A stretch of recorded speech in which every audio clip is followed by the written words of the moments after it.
Bienvenidos, mi nombre es Steven Valverde, soy un estudiante del Instituto Superior Tecnológico Sucre de la carrera de Contabilidad y el día de hoy les voy a hablar acerca de las barreras de entrada. Las barreras de entrada son obstáculos o impedimentos que dificultan el ingreso a las nuevas empresas en el mercado, incluso cuando las empresas ya establecidas obtienen beneficios excesivos. Las barreras de entrada pueden ser factores tecnológicos, la fidelidad de los consumidores a los productos existentes, normativas gubernamentales, patentes, costos de puesta en marcha, entre otros. Las barreras de entrada nos ayudan a proteger a nuestra empresa de las demás empresas. Y en el caso de que nuestra empresa llevara años en el mercado, podemos disponer de una posición de dominio precisamente por ello. Es ahí donde las barreras de entrada restringen la competencia en el mercado a las demás empresas y pueden contribuir a la distorsión de los precios. Estas barreras a menudo causan o ayudan a la existencia de los monopolios y oligopolios, donde los monopolios son aquellas empresas que se encuentran en el mercado como productores y vendedores de un bien o servicio. Como ejemplo es la empresa Google, la cual es el motor de búsqueda más utilizado en la web. Y los oligopolios son el tipo de mercado donde un pequeño grupo de empresas no controla el 100% del mercado, pero sí una gran porción de ello. Como ejemplo, la empresa Nestlé, que se encarga de la distribución de alimentos y bebidas. Como ejemplo de las barreras de entrada, una compañía grande es capaz de producir eficientemente una cantidad grande de productos que una compañía con menos recursos. Para la compañía pequeña será difícil mantenerse el día con eso, lo que resulte en la evasión a la entrada al mercado. Aunque puedan tener un efecto negativo en los precios porque el campo de juego no está nivelado y la competencia es restringida, las barreras de entrada no siempre son un problema. De hecho, muchos negocios nuevos encuentran algún tipo de barrera de entrada que logran superar. Así sea la inversión inicial, la adquisición de licencias o patentes que les ayuda a pasar esta barrera. Aunque claro, esto es parte de los negocios. Tipos de barreras de entrada al mercado. Existen las barreras estratégicas y las barreras estructurales. Las barreras estratégicas son todas aquellas barreras que impiden a las empresas ya existentes en el mercado. Con esto buscan disminuir las posibilidades de entrada a nuevos emprendedores que puedan constituirse en una posible competencia. Para esto buscan una mayor fidelización de sus clientes mediante la proliferación de sus marcas, mayor inversión en publicidad y abaratamiento de sus productos. Su objetivo es reducir la competencia hasta hacerla desaparecer, a la vez que intenta evitar la entrada de nuevos actores al mercado. Barreras estructurales. Por su parte, las barreras de entrada estructurales son todas aquellas que se encuentran de forma natural en el sector laboral en general. Aquí entra todo lo que tenga que ver con las limitaciones económicas, entre ellas la propiedad de recursos o productos a vender, el efecto de red, que es la dificultad de crear lazos de contacto con comerciantes y consumidores, lo que entorpece cada vez más la entrada de nuevos inversores al mercado. Algunos ejemplos son economías de escala. Cuando un mercado tiene importantes economías de escala que hayan sido exportadas por las empresas establecidas, resulta difícil que nuevos participantes puedan entrar al mercado a competir con los incumbentes. Efecto de red. Se requiere al efecto que tiene los múltiplos usuarios sobre el valor de un producto o servicio para otros usuarios. El efecto de red es una ventaja competitiva para la empresa establecida y que ya cuenta con una red fuerte y limita la posibilidad de que los nuevos participantes consigan un número suficiente de usuarios. Por ejemplo, en el caso de las empresas que operen redes de débito como Visa y Mastercard, los efectos de red generan importantes barreras de entrada y expansión para nuevos actores, ya que a medida que más consumidores utilizan la red, esta se vuelve más atractiva para los comercios. Y viceversa, los nuevos desafiantes se enfrentan al dilema del huevo y la gallina. Necesitan conexiones con millones de consumidores para atraer a miles de comerciantes y a la vez necesitan miles de comerciantes para atraer a los consumidores. Propiedad de recursos o materiales primos que son clave para la creación. Propiedad de recursos o materias primas clave. El control de recursos escasos y necesarios para una industria por parte de empresas establecidas puede generar propiedad de recursos o materias primas clave. El control de recursos escasos y necesarios para la industria por parte de empresas establecidas pueden generar importantes barreras de entrada.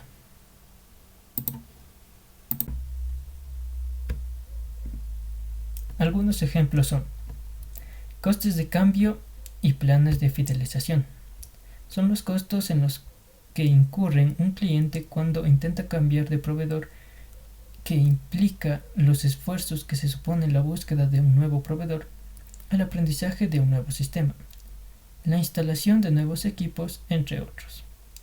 Así también, los planes de fidelización y diferentes beneficios que ofrecen las empresas aumentan los costos de cambio. Todo esto decisivamente la entrada de nuevos competidores. Gastos en publicidad y valor de la marca. Las inversiones en publicidad capturan nuevos consumidores y aumentan el valor de marca de las empresas. Cuanto mayor sea esta inversión por parte de las empresas establecidas en un mercado, menor será la probabilidad de éxito percibida por potenciales competidores. Estrategia de proliferación de marca. Intento de llenar todos los posibles nichos del mercado con diseños irreversibles. Con esta estrategia, el incumbente logra detener la entrada de posibles entrantes futuros. Precios predatorios. Una empresa puede dar de baja deliberadamente los precios por debajo de los costos para obligar a sus competidores a salir del mercado. Quienes no puedan soportar la competencia de precios tan bajos, una vez que la firma se queda con el mercado, puede subir al precio para recuperar y obtener beneficios sobrenormales. También tenemos las barreras regulatorias, que las barreras regulatorias abarcan todo lo que tiene que ver con las normas y leyes que deben cumplirse al momento de querer entrar al mercado. Se consideran barreras en primer lugar por el tiempo que pueden tomar en realizar todos los trámites necesarios para el registro y todo aspecto legal. Y en segundo lugar por el contratiempo que supone conocer y entender toda la normativa legal vigente, ya que es primordial para evitar incurrir en violaciones de los derechos de propiedad. Son muchas las fuentes de las barreras legales a la entrada, entre ellas los monopolios naturales, derechos de monopolio y licencias. En algunos casos los gobiernos consideran derechos de monopolio a determinadas empresas a través de la legislación. Estas empresas adquieren derechos exclusivos en el suministro de productos o servicios por un periodo de tiempo limitado o limitada. Esta situación se da con mayor frecuencia en las industrias conocidas como monopolios naturales, en las cuales la escala mínima eficiente de producción solo se consigue si toda la producción de una industria se concentra en manos de una sola empresa. En otros casos, los gobiernos intervienen legalmente en los sectores mediante la concesión de licencias. Esto ocurre cuando el número de los que proporcionan un bien o un servicio es regulado externamente por la autoridad.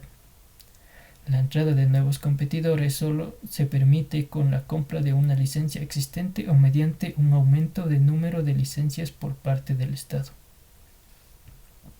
Aranceles. Un arancel es una barrera protectora más habitual impuesta por un Estado en el que incorpora a los productos de origen extranjero y consistente en el cobro de un porcentaje sobre el valor de la cantidad de productos importados. El bien del arancel defiende de un producto a otro en función del grado de protección de la industria nacional. El arancel eleva los costos de la producción importantes y los hace automáticamente menos competitivos respecto a las nacionalidades, ya que aumentan sus precios finales para los consumidores. Bien, ahora hablaremos acerca de las fuentes que hay en las barreras de entrada. En total hay 7. La primera fuente que tenemos es la economía de escala, que entre mayor sea la capacidad de producción de una empresa, menor será el costo de producción. Es decir, entre más produzcamos, más barato nos saldrá hacerlo. Por ejemplo, la empresa de gaseosas Pepsi, si solo produjese sus productos solo para una parte de España, seguramente la producción sería más costosa. Así que se vuelve una multinacional, de forma que la producción aumente para satisfacer las necesidades de los consumidores y bajando el costo de la producción por cantidades industriales adquiridas. En la segunda fuente tenemos a la diferenciación del producto, que es la fortaleza de la marca del producto en el cual nosotros debemos hacer que nuestros productos sean totalmente diferentes a los que ya existen en el mercado. Como ejemplo, tenemos a la empresa Netflix, que empezó alquilando DVDs a domicilio, pero se dio cuenta que las personas preferían comprarle a su competencia, que eran empresas grandes y reconocidas. Sin embargo, Netflix decidió que era difícil luchar contra algo más grande. Así que decidió diferenciarse creando una suscripción anual, logrando así estructurar los precios para el consumidor. Y gracias a esta estrategia de diferenciación de estructuras de precios, Netflix logró una clara ventaja competitiva a sus competencias. En la tercera fuente tenemos a los requerimientos del capital, que para nuestra empresa se requiere de recursos financieros como es el capital inicial, que nos vendrá de gran ayuda para empezar en nuestras actividades. El capital inicial dificulta a aquellos que quieren iniciar su negocio, que es su principal obstáculo para iniciar su idea y de esa forma hacerlo realidad. Lo primero que se debe tener en cuenta que tanto de dinero necesitamos, para qué y cómo voy a administrarlo. Con nuestro capital podremos adquirir activos como un local para administración y realizar todos los trámites obligados para comenzar nuestras actividades económicas. En la cuarta fuente tenemos a los costes de cambio, que son un término de marketing utilizado para aumentar las retenciones de clientes, y lo primero que debemos saber es que los costos de cambio y en qué nos afectan como consumidores. Los costes de cambio son las modificaciones que el consumidor debe afrontar cuando decide variar un servicio, producto, marca o proveedor que viene usando habitualmente. Hablamos de cambios que van de lo que pueda parecer más mínimo, como pasarte de leche pascual a leche hacendado, a otras más relevantes como cambiar de banco. Las consecuencias que esto implica, desde cambiar el sabor de la leche a pasar de todos los recibos, nóminas, facturas y demás al nuevo banco, son los denominados costes de cambio.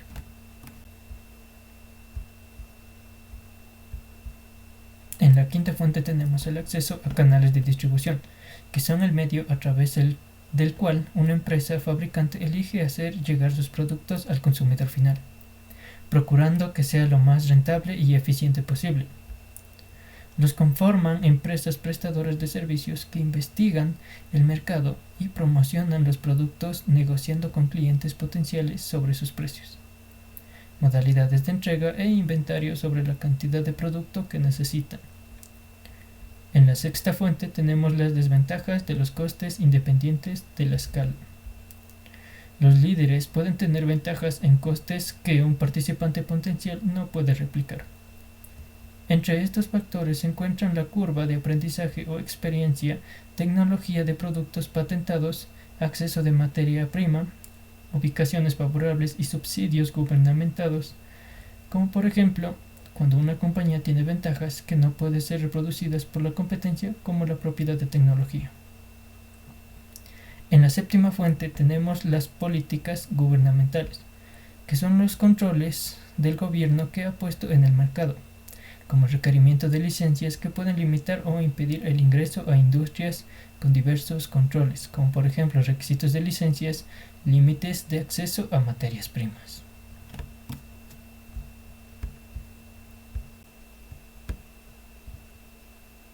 Ahora vamos a entender cómo se construyen las barreras de entrada. Las barreras de entrada son creadas generalmente por las normativas gubernamentales que rige el mercado nacional, con su objetivo principal, que es mantener el control y mejorar la gestión de todo el aparato económico del país. Un mercado sin barreras de entrada es más propenso a la saturación, la competencia bruta, la caída de precios y la pérdida de los márgenes de beneficios. Otro que las presenta resulta mucho más atractivo a los ojos de los inversores por su mayor potencial de rentabilidad y retorno de la inversión. ¿Dónde te gustaría situar tu negocio? Si bien muchas veces son los propios estados quienes imponen determinar barreras, también las empresas pueden ser agentes de cambio a la hora de fortificar los accesos a sus industrias, complicando que las nuevas firmas o compañías procedentes de otros sectores se disminuyan en un ecosistema que ya es lo suficientemente poblado.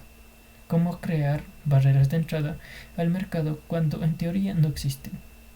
Con la misma facilidad con la que podrías copiar tú ese negocio, lo podrían hacer otros. Cuando se lanza el primer negocio que recoge la idea del mercado, va a salir los copycats por todas partes.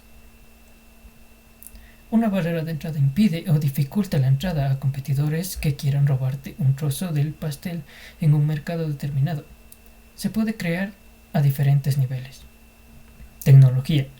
Tener una tecnología punta te permite ofrecer un producto o servicio superior al resto de tus competidores en el mercado. Es una barrera de entrada importante porque para que te copien tendrán que invertir una gran cantidad de dinero. Incluso esto no garantiza cómo tener un resultado, una tecnología que esté a la altura de la tuya. El riesgo de entrada para nuevos competidores sería bastante elevado. Conocimiento. Un posible paso previo a una tecnología punta podría ser un conocimiento específico sobre un campo de interés concreto que nadie más posee.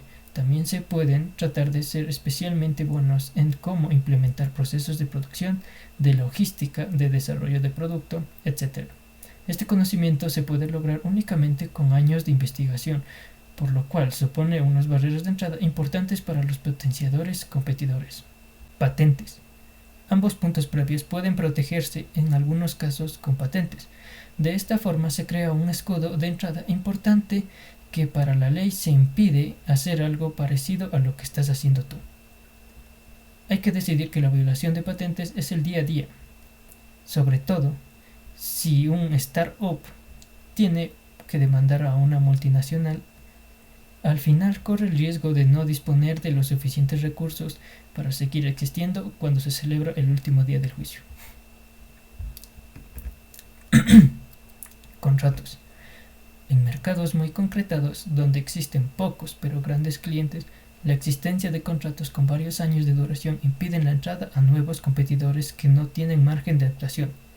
Ser el primero significa que en caso de ser lo suficientemente rápido para captar a los principales clientes, para que copiarte ya no sea rentable para los demás.